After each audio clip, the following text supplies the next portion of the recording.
రాజ్యం చేరాలంటే దేవుని రాజ్యం గురించి కొన్ని విషయాలు మీకు పోయిన వారం తెలియపరచడం జరిగింది. ప్రేమైన బిడ్డలారా, అయితే మూల వాక్యంగా ఏం తీసుకున్నానో జ్ఞాపకం ఉందా? నేను మర్చిపోయినట్టు జ్ఞాపకం ఉందా?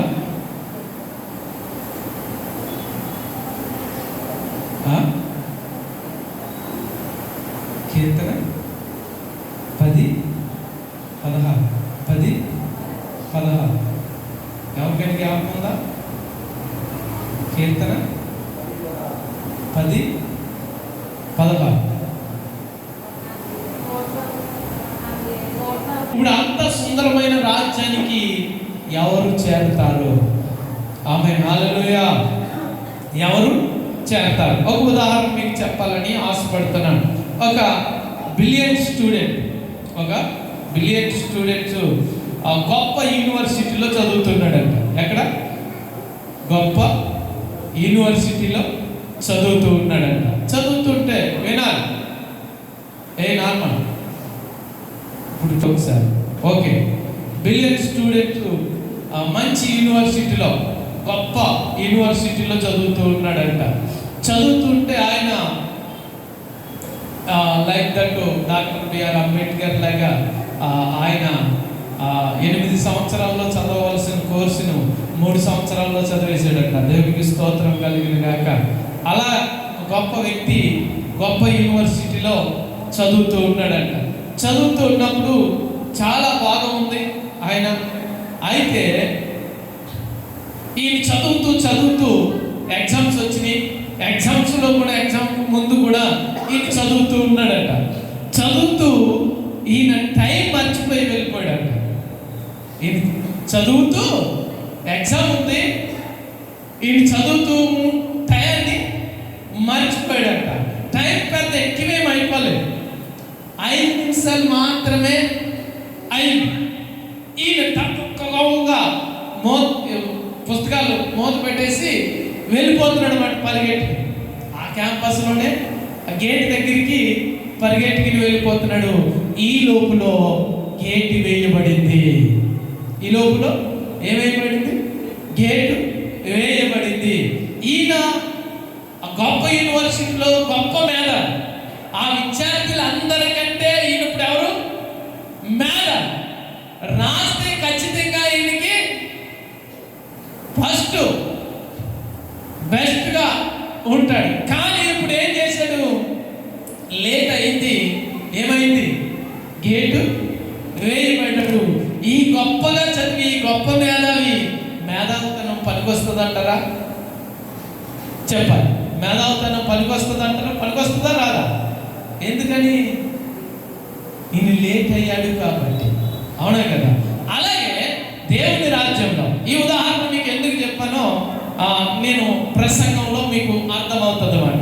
ఈ ఉదాహరణ మీకు ఎందుకు చెప్పానో లాస్ట్కి మీకు అర్థమవుతుంది. కాబట్టి మనం చేసేదానికి మనం ఒక్క నిమిషం కూడా లేటు చేయకూడదని దేవుని యొక్క లేఖనం సెలవిస్తుంది. దేవుని రాజ్యం చేరాలంటే మొట్టమొదటిగా మారు మనసు పొందాలి. ఏం చేయాలి? దేవుని రాజ్యం చేరాలి అంటే ఏం కావాలి? మారు మనసు పొందాలి. ప్రియమైన మార్కు సువార్త 1వ అధ్యాయం 15వ వచనం. మార్కు సువార్త 1వ అధ్యాయం 15వ వచనం చదువుదామా? కాలము సంపూర్ణమై ఉన్నది, దేవుని రాజ్యము సమీపించుచు ఉన్నది, మారు మనసు పొంది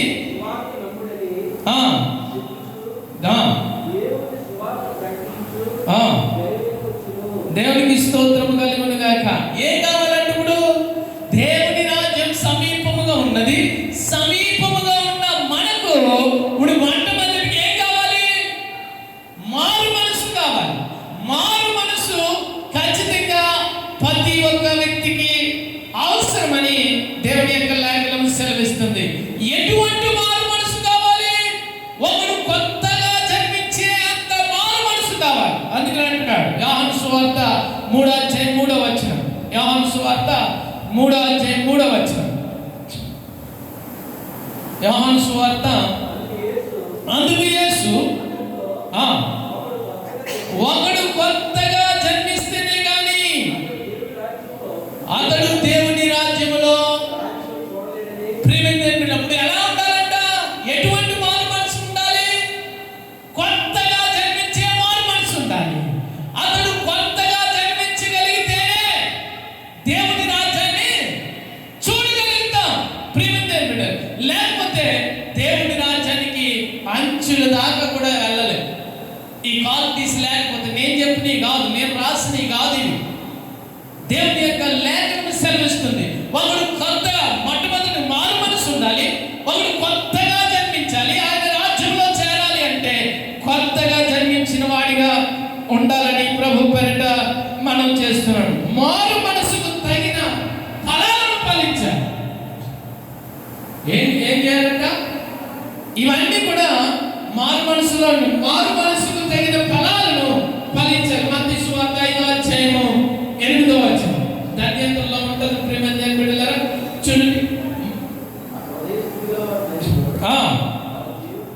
దేవునికి స్తోత్రం. ఇప్పుడు ఏం కావాలి? హృదయ శుద్ధి కావాలి. అప్పుడే దేవుణ్ణి చూడతా. హృదయ శుద్ధి లేకపోతే, నీ హృదయంలో శుద్ధి లేకపోతే, నీ హృదయము దేవునికి ఇష్టానుసారంగా లేకపోతే ప్రేమ బిడ్డలారా నువ్వు దేవుణ్ణి చూడలేవని ప్రభు పేరిట మనం చేస్తూ ఉన్నాడు. ప్రేమ బిడ్డలారా కాబట్టి దేవుడు ఒక సూచన కూడా చెప్తున్నాడు. ఏంటా సూచన అంటే లూకాసు వార్త లో మనకు కనబడుతుంది. యోనా ప్రకటన చేసిన విధంగా సూచన చెప్తూ ఉన్నాడు. ప్రేమ చుట్టి నిలవబడి వారి మీద నేరస్థాపనము చేయుదురు. వారు యోనా ప్రకటనను విని మారు మనసు పొందిరి. దేవునికి స్తోత్రము కలుగును గాక. యోనా ప్రకటన విని, ఇది ప్రకటన, దేవుని యొక్క లేఖనం మనకు ఒక ప్రకటనగా తీసుకోవాలి. ఈ ప్రకటనను మనం నమ్మాలి. నమ్మితేనే నమ్మి మారు మనసు పొంది బాప్తిస్మము పొందితేనే దేవుని యొక్క రాజ్యంలోనికి మనకు వారసత్వము కలిగి ఉంటది. లేకపోతే దాంట్లో అడుగు పెట్టగలుగుతాం. ప్రేమదేని పెట్టారు. ఇక రెండవ ప్రేమదేని, మీరు మార్పు నొంది చిన్న బిడ్డల వలె ఉండాలంట. ఒకటి మారు మనసు ఉండాలి. రెండోది మార్పు నొంది చిన్న బిడ్డలు స్వభావము కలిగిన వారుగా ఉండాలి. చంటి బిడ్డలు అప్పుడే గిల్లేసాం అనుకోండి, గిల్లేసి ఏడ్చేసి మళ్ళీ మన దగ్గరికి వస్తారు. గిల్లా ఉన్న మాట మర్చిపోతారు. అవునా కదా? ఎందుకంటే చంటి బిడ్డలకు ఉన్న స్వభావం అటువంటిది. కాబట్టి దేవుని రాజ్యం కావాలి అంటే సంటి బిడ్డల స్వభావమును ధరించుకునే వారిగా ఉండాలని ప్రభు పేరిట మనం చేస్తున్నాడు. మత్తయి సువార్త 18వ అధ్యాయం 3వ వచనం. మత్తయి సువార్త 18వ అధ్యాయం 3వ వచనం.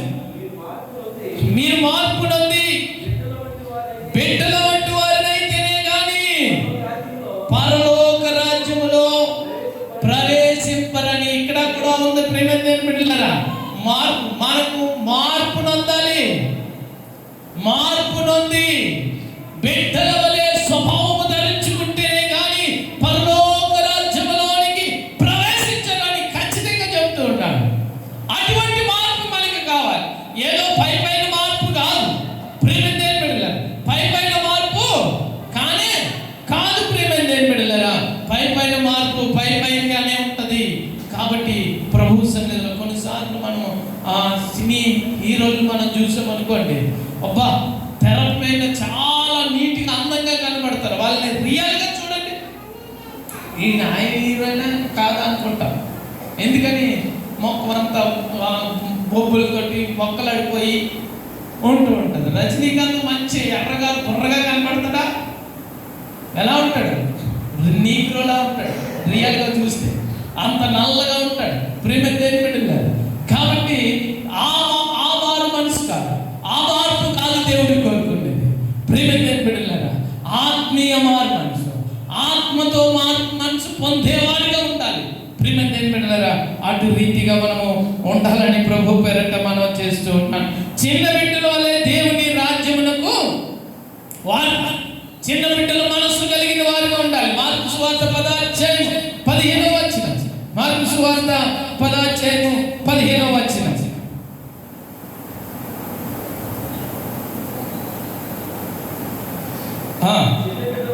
చిన్న బిడ్డ వలె దేవుని రాజ్యము. దేవునికి స్తోత్రము కలుగును గాక. చిన్న బిడ్డ వలె దేవుని రాజ్యమును అంగీకరింపని వాడు అందులోకి ఎంత మాత్రమును ప్రవేశము లేదండి. ఇవన్నీ వాస్తవాలు. ఇవన్నీ చేస్తేనండి పరలోక రాజ్యము. అయ్యో ప్రార్థన చేస్తే పరలోక రాజ్యం రాదు, బైబిల్ పట్టుకుని తిరిగితే పరలోక రాజ్యం రాదు.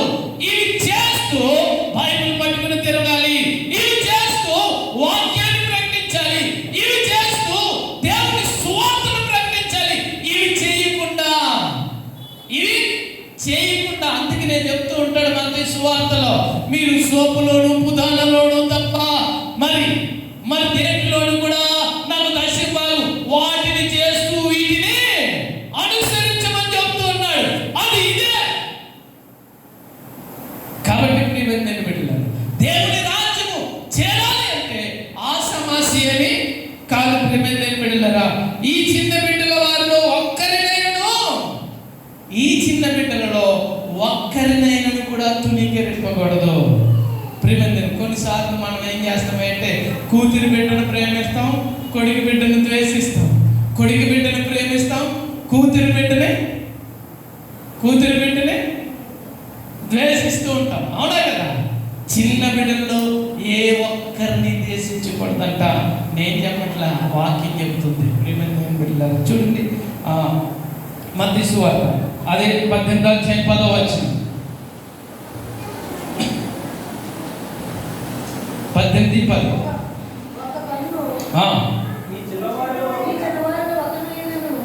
ఈ చిన్నవారిలో ఒకరినైనను తృణీకరింపకుండా చూచుకొనుడి.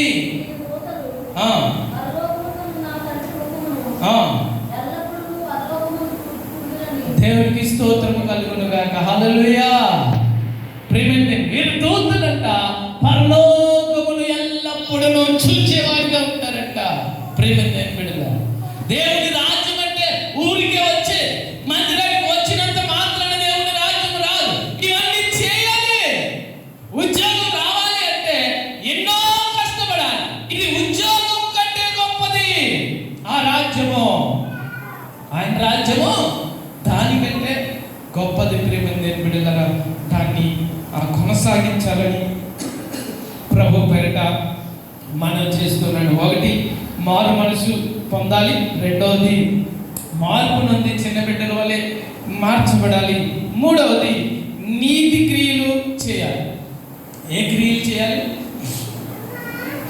నీతి క్రియలు చేయాలి. ఏ నీతి క్రియలు చేయాలో నేను చెప్పట్లేదు, బైబిల్ గ్రంథంలో విషయాలు తెలియపరుస్తూ ఉన్నాయి కాబట్టి చేద్దాం. నీతి క్రియలు చేయాలి. ప్రకటన గ్రంథం 19వ అధ్యాయం 8వ వచనం. ప్రకటన గ్రంథం 19వ అధ్యాయం 8వ వచనం. మరియు ఆమె ధరించుకొనుటకు నిర్మలమునైన సన్నపు నార బట్టలు ధరించుకునేవాడిగా ఉండాలి. అవి సన్నని నార బట్టలు. అవి ఏంటని పరిశీలన చేస్తే మనం ఒప్పాడ పట్టు చీర కడతాం, లేకపోతే ఇంకొక గద్వాల చీర కడుతూ ఉంటాం. కానీ ఈ సన్నని నార బట్టని నీతి క్రియలు మాత్రం కట్టం. అవునా కదా? అవునా కదా? కొంతమంది మగవాళ్ళు కూడా ఏంటంట, లెలిన్ కాటన్ అంట, ఇంకేదో కాటన్ అంటే ఏంటి సన్ని, ఏమేమి కాటన్? అవునా కదా? రకరకాల కాటన్లు ఉన్నాయి కదా సార్, యెహోషువ గారు. అవునా కదా? కాబట్టి ఇక్కడ చెప్తున్నాడు, మనం ఏ వస్త్రాలు ధరించాలి అంటే నీతి అనే సన్నని బట్టలను ధరించి ప్రభు రాజ్యంలో వారసత్వాన్ని సంపాదించుకోవాలి. ప్రియమైన కాబట్టి మనం అనేక సార్లు వింటూ ఉన్నాం, అనేక సార్లు వింటున్నాం, దేవుని యొక్క రాజ్యం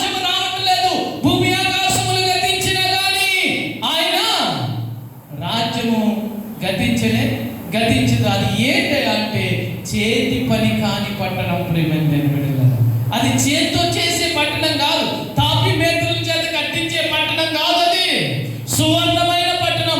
ఆ పట్టణంలో నేను వెళ్ళలేదండి, వెళ్తే ఇక్కడ ఉన్నాను. కాబట్టి బైబిల్ వర్ణిస్తుంది, అలా ఉందని బైబిల్ వర్ణిస్తుంది ఆ పట్టణం గురించి. ఆ పట్టణం చాలా అమూల్యమైనది, చాలా గొప్పది, చాలా సుందరమైనది అని చెప్తూ ఉన్నది. ఆ పట్టణంలోనికి వెళ్ళడానికి అనేక మంది ప్రయాసపడతారు, కానీ అందులోకి అందరూ ప్రవేశించరని వాక్యమే చెప్తుంది. కాబట్టి ప్రవేశించాలని ఆసక్తి కలిగి ఇకనైనా మన మనోనేత్రాలు తెరిచి ఆ పట్టణంలోనికి ప్రవేశించాలి అంటే ఇవన్నీ బైబిల్ అనుసారముగా మనం నడిచి ప్రభుని మహిమపరచాలని ప్రభు పేరట మనం చేస్తూ ఉన్నాం. ప్రియమైన బిడ్డలారా, చూడండి, క్రియలు లేని విశ్వాసం మృతమని భక్తుడైన యాకోబు చెప్తున్నాడు. యాకోబు రాసిన పత్రిక 2:26 వచనంలో, యాకోబు రాసిన పత్రిక 2:26 వచనం,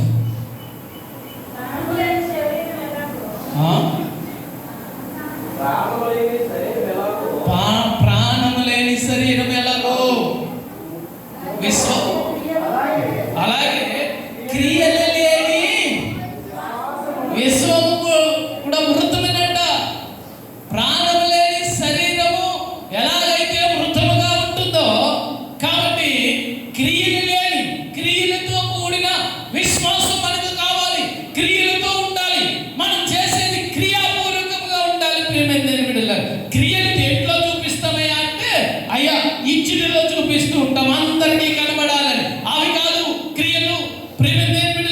నీకు ఉంది కాబట్టి ఇస్తూ ఉన్నావు, లేకపోతే నువ్వేమి ఇవ్వలేదు.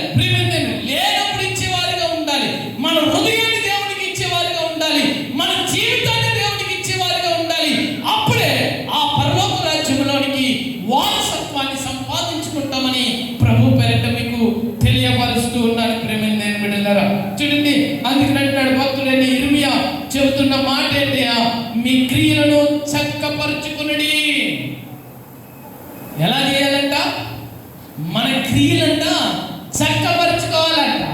ఎందుకు ఇర్మియా భక్తుడు చెప్పాడని నేను ఆలోచన చేస్తే, అయ్యో సమయం ఉన్నది కాబట్టి ఈ సమయంలోనే నీ క్రియలను చక్కపరుచుకోవాలి. నీ క్రియలు చెడ్డవైతే దేవుని రాజ్యంలోనికి వారసత్వాన్ని సంపాదించుకోలేవు. కాబట్టి ఈ భూమి మీదే నీ క్రియలను చక్కపరుచుకో అని భక్తుడైన ఇర్మియా చక్కగా తేటగా మనకి తెలియపరుస్తూ ఉన్నాడు. ప్రియమైన బిడ్డలారా, చూడండి, ఇర్మియా గ్రంథం 22వ అధ్యాయం 11-12 వచనాలు. ఇర్మియా గ్రంథం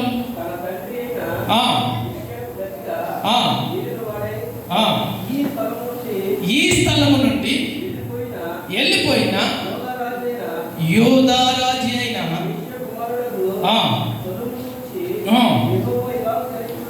యెహోవా ఇలాగ సెలవిచ్చుచు ఉన్నాడు, అతడు ఇక్కడికి తిరిగి రాడు.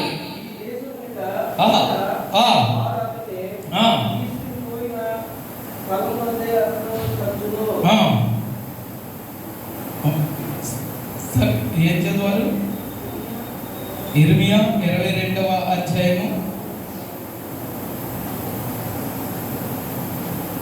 ఇర్మియా 18-11 సారీ. కాబట్టి నీవు వెళ్ళి యోధా వారితోనూ యెరూషలేము నివాసులతోనూ ఇట్లను యెహోవా సెలవిచ్చిన మాట ఏదనగా,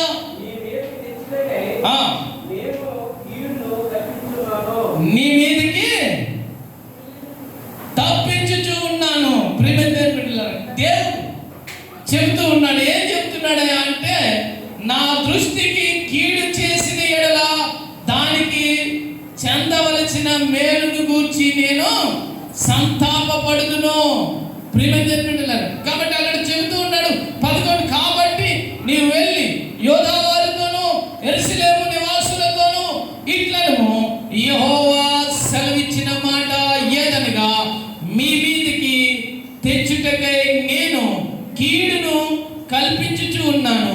మీకు విరోధముగా ఒక యోచన చేయ చేయుచున్నాను, మీరందరూ మీ మీద దుష్ట మార్గమును విడిచి మీ మార్గములను మీ క్రియలను ఏం విడాలంట? దుష్ట మార్గాన్ని విడిచి మీ క్రియలను చక్కపరచుకోమంటున్నాడు. మన క్రియలు చక్కపరచుకోవాలి. మన క్రియలు ఎలా ఉన్నాయి? మంచిగా ఉన్నాయా, చెడిపోయిందాయా? లేకపోతే మన క్రియలు దేవునికి మహిమార్థంగా ఉన్నాయా, లేకపోతే దేవునికి విరోధముగా ఉన్నాయా? మనం ఎలా మాట్లాడుతున్నాం? మన మాటలు దేవునికి మహిమార్థంగా ఉన్నాయా, దేవుని దేవుని బిడ్డలను దిగదార్చేలా ఉన్నాయా? మనం ఎలా ఉన్నాము? మన క్రియలు ఎలా ఉన్నాయి? మన నడవడిక ఎలా ఉంది? మన మాట ఎలా ఉన్నది అన్నది మనము పరిశీలన చేసుకోవాలని ప్రభు పేరిట మనం చేస్తూ ఉన్నాను. ప్రేమ బిడ్డలారా, ఇక 4 పెండ్లి వస్త్రములు ఉండాలి. పరలోక రాజ్యము చేరాలి అంటే ఏముండాలంట? పెండ్లి వస్త్రములు ఉండాలి. ప్రేమైన బిడ్డలు, పెండ్లి వస్త్రములు లేకపోతే పరలోక రాజ్యానికి చేరడం. మరి ఏ పెళ్లి వస్త్రాలు ఏంటి? మనం పెళ్లికి ధరించే వస్త్రాలు కాదు, ఒప్పాడ పట్టు చీర కాదు, లేకపోతే రకరకాల పట్టు చీరలు ఉన్నాయి కదా, చీరాల పట్టు కాదు, లేకపోతే ఇంకా పాటూరు పట్టు కాదు, అవి కాదు. ఏంటంటే మనం దేన్ని చూడాలి అంటే పెళ్లి వస్త్రములను ధరించుకునే వారిగా ఉండాలి. మత్తయి సువార్త 22వ అధ్యాయం 11-12 వచ్చిన మత్తయి సువార్త 22వ అధ్యాయం వచ్చి అక్కడ పెండ్లి వస్త్రములను ధరించుకొనని ఒకరిని చూచి, ఏం ధరించలేదండి? ఈయన పెళ్లి వస్త్రములు ధరించలేదు. స్నేహితుడా, పెండ్లి వస్త్రములు లేక ఇక్కడికి ఎలా వచ్చిందివి అని అడుగగా వాడు మౌని అయి ఉన్నాడంట. ప్రేమని వెళ్ళారా? కాబట్టి ఇక్కడ పెళ్లి వస్త్రములు లేకపోతే దేవుని దగ్గరికి వెళ్ళలేదు. ఏంటా పెళ్లి వస్త్రములే అంటే వాక్యమనే పెళ్లి వస్త్రము. ప్రేమని పెళ్లికి ఏం కడతారు? బాస్కెట్ కడతారా లేదా? కట్టరా? పెళ్లికి క్రైస్తవులు పెళ్లికి కట్టట్లేదు కానీ, అవునా కదా? పెళ్లికి ఏం కడతారు? మాస్కం కట్టేవారు కదా, అవునా కదా? ఇంతకుముందు క్రిస్టియన్ పెళ్లిలో కూడా కట్టేవారు అంట కొన్ని. ఇలా రాను ఏమైందంటే పెద్దలు దాన్ని మార్చి వేసేసారు. పిల్లలు అయితే బైబిల్ కూడా కట్టమంటుంది. ఏం కట్టమంటుంది? వాక్యమును మాస్కము వలె కట్టుకోవాలంట. ఆమేన్, హల్లెలూయా, హల్లెలూయా. ఎలా కట్టుకోవాలంట? వాక్యాన్ని మాస్కము వలె కట్టుకోవాలి. ప్రియమైన కాబట్టి వాక్యమే మనం ధరించాలి.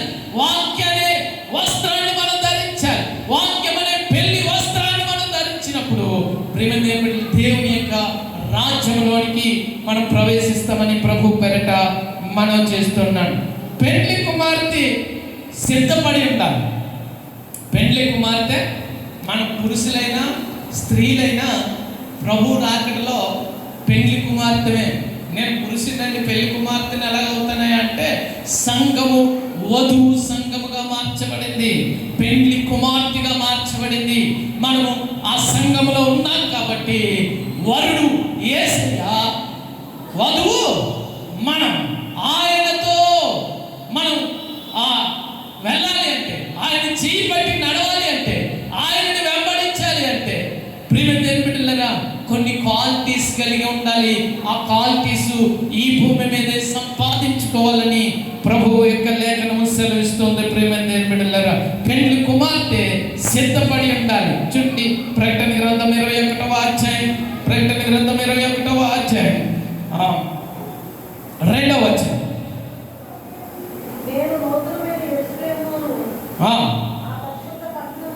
ఆ పరిశుద్ధ పట్టణమును తన భర్త కొరకు అలంకరింపబడిన పెండ్లి కుమార్తె వలె సిద్ధపడి దేవునికి స్తోత్రం కలుగును గాక. ఎలా సిద్ధపడాలంట?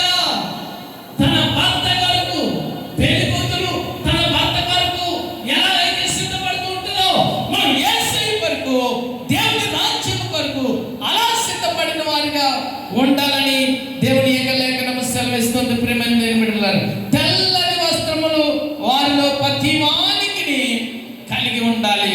ఆమేన్, హల్లెలూయా. తెల్లని వస్త్రాలు ప్రతి ఒక్కరికి కలిగి ఉండాలని దేవుని యొక్క లేఖనం సెలవిస్తుంది. అదే ప్రకటన గ్రంథం 6వ అధ్యాయం 11వ వచనం. ప్రకటన గ్రంథం 6వ అధ్యాయం 11వ వచనం. ఇయ్యబడిను మరియు వారి వలనే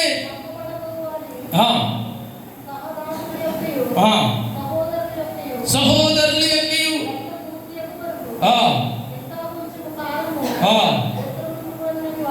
దేవునికి స్తోత్రము కలుగును గాక. లెక్క పూర్తవలేదు ఇంకా. దేవుని యొక్క రాజ్యం రావడానికి, దేవుని యొక్క రాకడ రావడానికి, ఆయన రాజ్యంలోనికి మనం ప్రవేశించడానికి ఇంకా లెక్క పూర్తి కాలేదు. కాబట్టి లెక్క పూర్తి అయింది అనుకోండి, నీతో పని లేదు. ప్రేమేంద్ర బిడ్డలారు, కాబట్టి నీవు అందుకనే సమయం ఉన్నది. కాబట్టి సమయం ఉన్నది, దీపం ఉన్నది. దీపం వెలిగించి మంచం కింద కొంచెం కింద పెట్టకూడదు. ప్రభువా ఇది దీపము, ఇది మనం వెలిగించుకోవాలి. ప్రేమేంద్ర బిడ్డలారా, ఆ దీపం వెలగాలి అంటే దాంట్లో ఏముండాలి? నూనె ఉండాలి. నూనె లేకపోతే దీపం వెలుగుతుందా? ఇప్పుడంటే కరెంట్ లేకపోతే దీపం వెలగదు కదా. ఈ దీపానికి నూనెంటి? కరెంటు. అవునా కదా? ఈ దీపానికి నూనెంటి? కరెంటు. మన దీపానికి కూడా పూర్వం ఆవు కొవ్వో లేకపోతే పంది కొవ్వో వేసి దీపాలు వెలిగించుకునేవారు. అవి కృష్ణాలు అలాంటివి ఏమి లేవు. ఆ కొవ్వులను ఎండబెట్టేసి ఆ కొవ్వులో నుంచి ఒత్తేసి ఆ కొవ్వుల్ని ద్వారా ఏం చేసేవారు అంటే దీపాన్ని వెలిగించేవారు. ఆ దీపం వెలగాలి అంటే ఇప్పుడు ఏం కావాలి? ఆ నూనె కావాలి. నూనె కావాలా లేదా? ప్రియమైన బిడ్డలారా, మనం కూడా ప్రభు యొక్క రాజ్యానికి వెళ్ళాలి అంటే దేవుని యొక్క ఆత్మ కలిగిన వారిగా ఉండాలని ప్రభు పేరిట మనం చేస్తున్నాడు. 5వది ప్రియమైన, చివరిగా ఈ మాటను చెప్పి నేను ముగిస్తాను. తదుపరి కార్యక్రమంలోకి నూనె ఉండాలి, సిద్ధముగా ఉండాలి. 5వది నూనె ఉండాలి, సిద్ధముగా ఉండాలని ప్రభు యొక్క లేఖనం సెలవిస్తుంది. ప్రేమ చూడండి ఒకసారి మత్తయి సువార్త 25వ అధ్యాయం 8వ వచనం.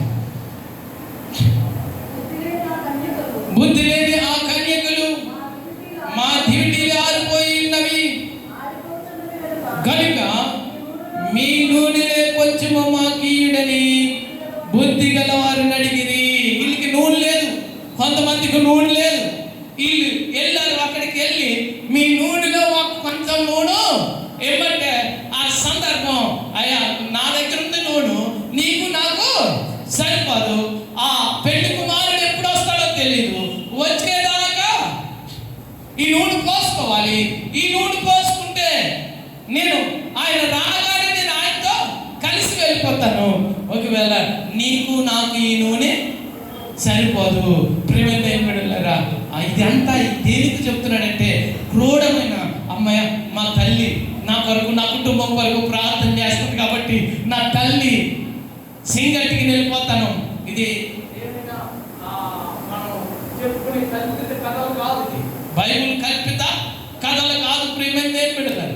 కాబట్టి నేను నా తల్లి సింగ పట్టికి నేను వెళ్ళిపోతాను, లేకపోతే మా నాన్న చెయ్యి పట్టికి నేను వెళ్ళిపోతానంటే కుదరదు. ఇక్కడ యేసయ్య దగ్గర అలాంటి ఏమీ లేవు. ప్రియమైన బిడ్డలారా, కాబట్టి నీ నూనె నువ్వే సంపాదించుకోవాలి. నీ నూనె నువ్వే అది సంపాదించుకుని ఆ డ్యూటీలో వేసుకుని అది నువ్వే వెలిగించుకోవాలి.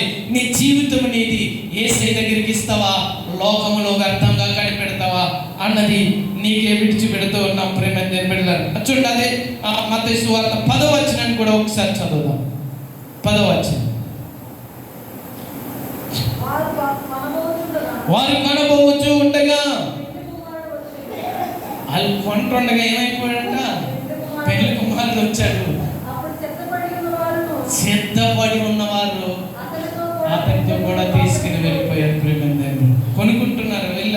కొనుక్కోవడానికి వెళ్ళారు. అయ్యో నాకు ఇంకా ఉందలే, బోల్డ్ ఆరోగ్యం ఉంది, బోల్డ్ వయసు ఉంది, నేను అప్పుడు ప్రభువుని నమ్ముతాను, అప్పుడు వస్తాను ప్రభు దగ్గరికి, అప్పుడే నా కుటుంబం అంతా కూడా దేవుని సన్నిధికి వస్తాను అంటే ఈ లోపులు వాళ్ళు కొనబోతూ ఉండగా ఏమైపోయింది? పెళ్లి కుమారుడు వచ్చాడు, ఈ 5 తీసుకుని వెళ్ళిపోయాడు. మన పరిస్థితి కూడా అలా ఉంటుందేమో ఒకసారి జ్ఞాపకం చేసుకోండి ప్రియమైన. కాబట్టి దేవుని యొక్క కృప పొందుకునే వారిగా ఉండాలని ప్రభు పేరిట మనం చేస్తాం. కనుక వీరు సిద్ధము కలిగి ఉండాలి. సిద్ధముగా మనం ఈ స్త్రీలు లేకపోతే ఈ సంఘంలో ఉన్న మనం ఎలా ఉండాలంట? సిద్ధముగా ఉండాలి. చూడండి, అదే మత్తయి సువార్త 24వ అధ్యాయము 44వ వచనం. మీరు అనుకున్న గడియలో మనుష్య కుమారుడు వచ్చును కనుక